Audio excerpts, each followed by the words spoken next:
Grand Prix de l'Arc de Triomphe, mes chers amis, ce dimanche 5 octobre, donc le rendez-vous tant attendu pour le galopeur, hein, c'est le championnat du monde à Longchamp, tous les ans, premier dimanche d'octobre. C'est une course réputée comme étant la meilleure au monde, alors bien sûr on est un peu chauvin donc on aime bien dire ça, mais de la part également des autres grands professionnels étrangers, ils disent toujours que l'Arc c'est une course très spéciale, pour ne pas dire que c'est la meilleure course au monde, donc voilà, c'est peut-être plus pas la course la plus richement dotée au monde, même si elle fait partie des plus richement dotées, mais elle reste pour la plupart des professionnels comme le rendez-vous à ne pas manquer, à ne manquer sous aucun prétexte. Donc je vais vous présenter de manière pédagogique justement l'une des prétendantes à la victoire. Ce n'est absolument pas un pronostic comme à chaque fois que je parle des quintés.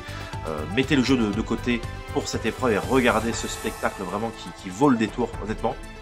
Donc je vais vous parler des conditions de course, bien évidemment, de l'état du terrain, c'est important, de l'une de ses principales rivales à la victoire finale, et on terminera comme à chaque fois avec votre recommandation du jour.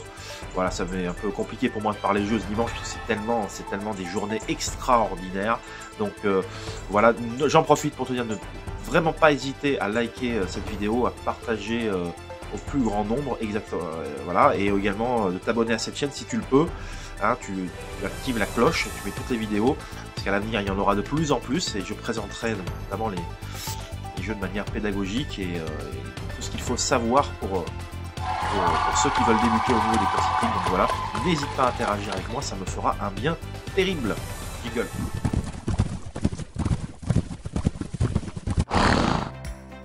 Donc voilà, c'est l'Arc de Triomphe, c'est la course tant attendue l'année, donc 2400 mètres à parcourir à Longchamp, sur une piste qui est annoncée bien souple, puisque de la pluie est prévue ce week-end, et qui a de fortes chances d'assouplir considérablement la piste de Longchamp. Alors rien n'est moins sûr pour autant, c'est pour ça que reste vigilant si tu écoutes cette vidéo, parce qu'on fait toujours la vidéo, on travaille toujours en tant que pronostiqueur, parce que je fais partie des pronostiqueurs de France, bien évidemment, pour un journal très connu, on est les seuls indépendants d'ailleurs de la presse hippique, et bien évidemment que tout paramètre est important, et y compris dans les grandes courses, donc l'état du terrain sera primordial, à toi de faire l'effort de savoir s'il a plu ce week-end à Longchamp dès ce samedi, ce qu'il est prévu pour le samedi après-midi, samedi soir, également dimanche matin, parce que là il faut avoir l'aptitude justement au terrain très souple, et justement en parlant d'aptitude à Longchamp et au terrain très souple, eh bien il y a Aventure dans ce quintet. Aventure qui sera l'une des prétendantes sérieuses à la victoire finale, mais attention, ils sont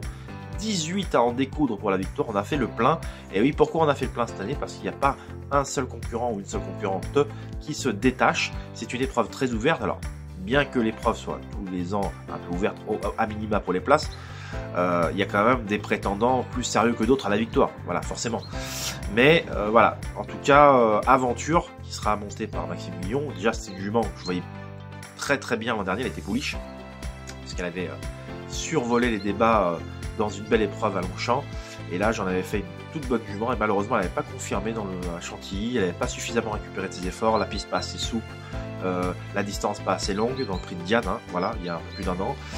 Et depuis elle s'est classée, elle est sur le podium de l'Arc de Triomphe 2024, et c'est une très bonne pouliche, et voilà, elle a bien passé, son passage de 3 à 4 ans s'est passé sans encombre, donc ça c'est très important, et là on a l'impression que toutes les planètes sont alignées, alors puisque c'est une grande spécialiste de Longchamp, c'est une grande spécialiste des 2400 mètres, et c'est une grande spécialiste du terrain très souple. Maintenant, elle y a 17 rivaux face à elle, qui ne l'entendront pas de cette oreille, mais honnêtement avant le coup, au regard de sa récente démonstration devant Gémoza, le numéro 18, je pense que l'une des 3 protégées de Francis-Henri Graffard, je pense vraiment que Aventure va défendre âprement ses chances et prendre une part active à l'arrivée. Après, la conseiller à jouer ou pas, ça c'est un autre débat, fait partie des logiques prétendantes contre sacre final, et voilà, j'espère que tout simplement l'ensemble de ces compétiteurs ne connaîtront pas d'impair durant le parcours et pourront tous s'exprimer, parce qu'ils sont quand même 18 et il y aura forcément des chevaux malheureux.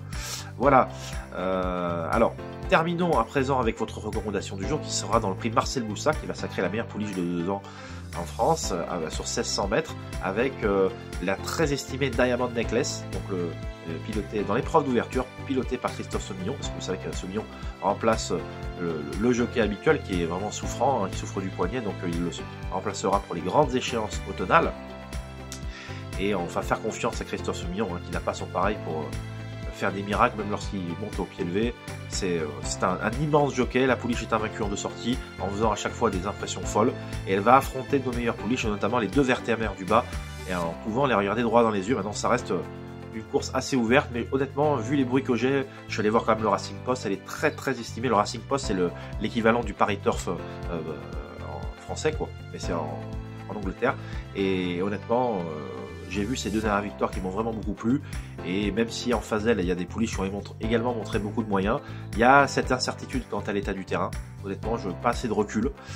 Elle n'a certainement pas encore couru sur une piste aussi exigeante, mais pour autant, je lui accorde un très large crédit et je pense que la famille O'Brien pourrait bien lancer un très bon dimanche en perspective avec cette épreuve d'ouverture et ce 107 Diamond Necklace. Voilà, cette vidéo arrive à son terme. N'hésite pas, s'il te plaît, à interagir avec moi, à me laisser dans les commentaires ce que tu penses de ce Arc de Triomphe 2025 ainsi que des autres groupes 1, les autres belles courses du programme. J'ai d'ailleurs un chocolat dans cette journée. Si tu veux le retrouver sur mon site www.jcaparros.fr, n'hésite pas. Vraiment, je suis très très chaud avec un cheval ce dimanche. Merci de m'avoir écouté. Dans tous les cas, on se retrouve pour la prochaine vidéo consacrée au lundi. 6 octobre, donc là on retombera en intensité et en niveau, ça c'est clair, mais c'est ainsi. La vie de journaliste typique et de turfiste est faite de haut et de bas, et même émotionnellement c'est ainsi le cas. Merci de m'avoir écouté et on se dit à très vite. Bye bye.